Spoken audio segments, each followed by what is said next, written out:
বাঘারপাড়ায় কাজল ও সোহাগের বহিষ্কারের দাবিতে ঝাড়ু মিছিল হয়েছে। দক্ষিণ বাংলা ডেস্ক রিপোর্ট।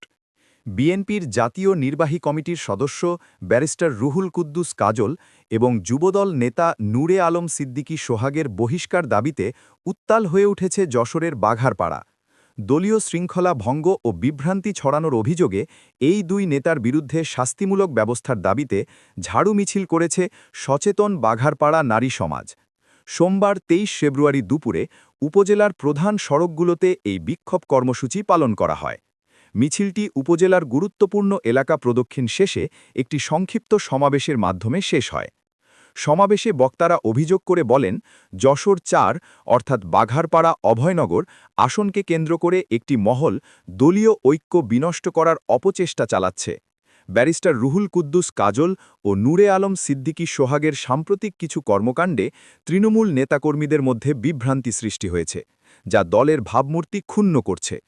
বক্তারা আরও বলেন, দলের ভেতরে থেকে যারা ষড়যন্ত্র করছে তাদের কোনোভাবেই ছাড় দেওয়া হবে না।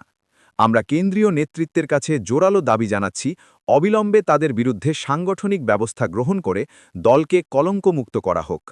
আয়োজক সংগঠনের পক্ষ থেকে জানানো হয়, দলের স্বার্থ রক্ষায় তারা রাজপথে ঐক্যবদ্ধ এবং যে কোনো ধরনের ষড়যন্ত্র রুখে দিতে এই আন্দোলন অব্যাহত থাকবে।